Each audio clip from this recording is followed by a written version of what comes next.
From Prayagraj diamond director. दोस्तों आज मैं आया था मऊ चित्रकूट घूमने के लिए। घूमने के साथ साथ दूसरा काम भी है, वेस्टेज बिजनेस का भी। साथियों, अगर हमें कुछ बड़ा करना है ना तो पहले देना पड़ेगा, और जब तक हम देंगे नहीं ना तब तक कभी कुछ मिलेगा नहीं, क्योंकि जो आप देते हो ना वो ब्याज सहित कहीं ना कहीं आपको वापस आता है। तो आज मैं मऊ आया था अपनी टीम को बिल्ड करने के लिए। हमारी टीम में कई सारे ऐसे लोग हैं जो कि जोशीले हैं, नौजवान हैं और जीवन में कुछ बड़ा करना चाहते हैं, बट क्या था कि उनको सपोर्ट नहीं मिल पा रहा था। तो मैंने सोचा आज उनको सपोर्ट देना चाहिए। जब उनको सपोर्ट देंगे तभी हम आगे बढ़ेंगे। हमारे पास हो कुछ ना हो, चाहे ना हो, लेकिन हमें हमेशा देने की आदत रखनी चाहिए, क्योंकि जब हम देंगे तो ऊपर वाला हमें बहुत सारा देगा।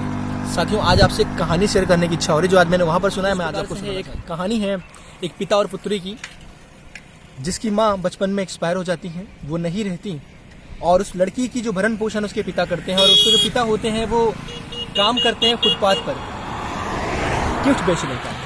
तो अभी चूंकि 25 दिसंबर थोड़ा अभी पीछे ही गया है, तो जैसा कि आप जानते हैं 25 दिसंबर होता है क्रिसमस डे, और उस दिन क्या होता है कि लोग अपने घर में क्रिसमस ट्री लेके जाते हैं, उसे सजाते हैं। तो वो फुटपाथ पर क्रिसमस ट्री बेचा करते थे। और उस दिन जब उन्होंने क्रिसमस डे 25 दिसंबर के दिन उन्होंने क्रिसमस ट्री लगाया फुटपाथ पे, लेकिन इत्तेफाक से उस दिन कोई बिक्री नहीं हुई। जब बिक्री नहीं हुई तो दिक्कत यहाँ पर आया कि आपको खाना क्या खाएंगे, क्योंकि वो रोज कमाते रोज खा देते हैं। और चूंकि वो किराए के मकान में रहते थे, कई महीनों से किराया भी नहीं दिया था, और मकान का मालिक बोला था कि अगर आज उन्होंने किराया नहीं दिया तो ये होगा कि उन्हें निकाल दिया जाएगा। अब 25 दिसंबर ठंडी का दिन, बड़ा परेशान, बिक्री नहीं हुई, 7-8 बज गया रात को, लोग भी कम आने लगे, समझ में नहीं आ रहा क्या करें। वो बेटी से बोलते, बिटिया बताओ, हर साल तो मैं तुमको नए कपड़े दिलाता था, तुम्हें घुमाता था, मिठाइयाँ खिलाता था, लेकिन इस बार इतने पैसे भी नहीं, कैसे करें।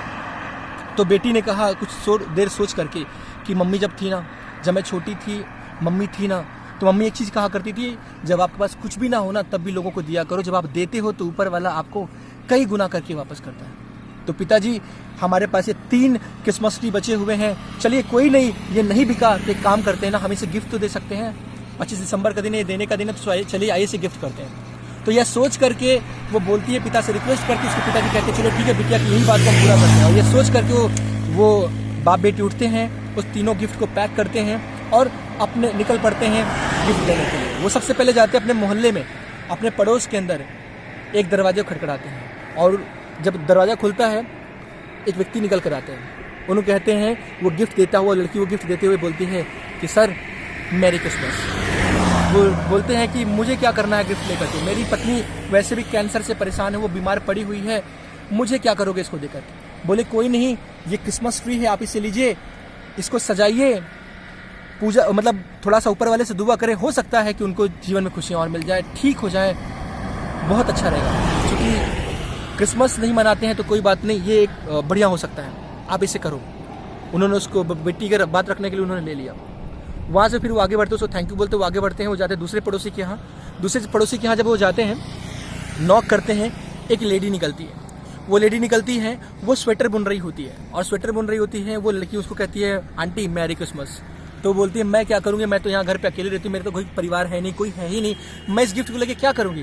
बोले कोई नहीं मैम, आंटी कोई नहीं, आज क्रिसमस डे का दिन है, आज इसे सजाएं, इंजॉय करें, सेलिब्रेट करें, मैरी क्रिसमस बोल के वो लड़की वहाँ से चली जाती है। वो बाहर निकल के सोचती है तीसरा पौधा किसको दे, समझ में नहीं आ रहा है। वो रास्ते पे चली रही, तभी उनकी निगाह एक औरत पे जाती है, और उस औरत को गिफ्ट देते हुए बोलती है कि मैडम मैरी क्रिसमस और ये गिफ्ट लीजिए। वो लड़की, वो जो लेडी होती है, वो भड़क जाती है, बोलती है तुम मुझे यहाँ पर क्यों दे रहे हो, मुझे कुछ गिफ्ट नहीं चाहिए, तुम ले जाओ अपना गिफ्ट, मैं बहुत परेशान हूँ। और यह बोल करके उसको इग्नोर करती है, लेकिन लड़की कहती है कि नहीं आंटी आप इसे लीजिए ना, मैरी क्रिसमस, आज क्रिसमस डे का दिन है, आप इसे लीजिए, कोई भी दिक्कत कोई भी परेशानी होगी वो दूर हो जाएगा, आप इसे घर पर जाइए, सजाइए, आप कहीं मत जाइए, कुछ मत, सीधे घर जाइए और इसे सजाइए, मेरी तरफ से ये गिफ्ट है। ये बोलकर उसे दे के चले जाते हैं। वो बाप बेटे अपने घर को पहुंचते हैं और बड़े चिंतित रहते हैं कि अब तो पूरा दिन निकल गया, हमारे पास कुछ है भी नहीं, क्या खाएं, कैसे करें, इस साल को कैसे मनाएं।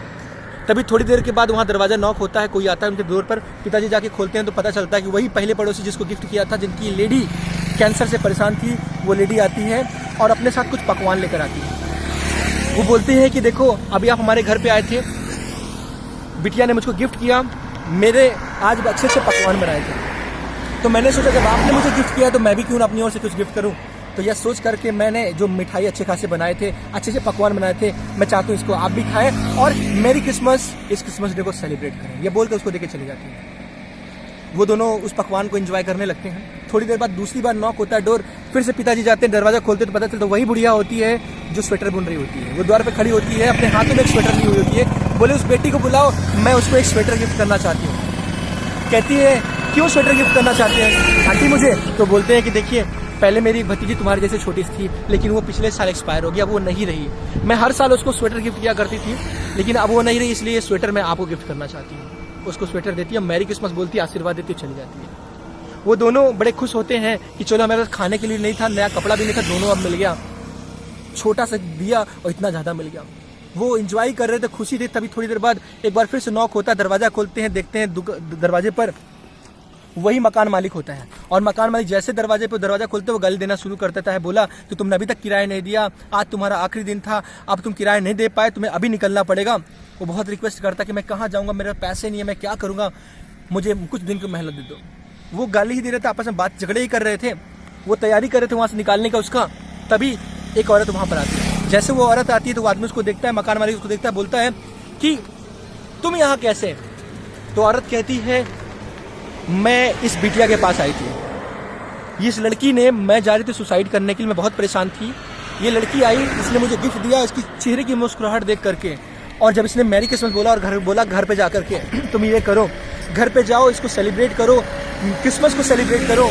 और मैं जब घर पे आई तो मैं उस दर्द को, उस तकलीफ को, उस जो इरिटेशन था उसको भूल गई, और फिर मैंने जो सुसाइड करने का जो मैंने सोचा था वो मैंने त्याग दिया, और मैं आज आपके साथ हूँ। जब वो आदमी सुनता है किराएदार, इत्तेफाक से वो उसकी पत्नी होती है, तो उसको एहसास होता है कि उसने बहुत बड़ी गलती की। उसके आगे हाथ जोड़ता है किराएदार के सामने, बोलता है मुझे माफ करना, जितने भी दिन का किराया था मैं माफ करता हूँ, कोई बात नहीं, और अगले 6 महीने तक का किराया तुमको नहीं देना, मेरी तरफ से तुमको मैरी क्रिसमस की क्रिसमस डे का गिफ्ट है। दोस्तों, कहना इस कहानी से मैं ये चाहता हूँ कि आपके पास चाहे कुछ भी ना हो, तब भी आप हमेशा देने की कोशिश करो। हो सकता है आपके पैसे नहीं है, मुस्कुराहट दे सकते हो सकता है आपके पास कुछ और देने के लिए, तो आप दोनों हाथों से लोगों की मदद कर सकते हो, आप लोगों को वेस्टेज बिजनेस दे सकते हो।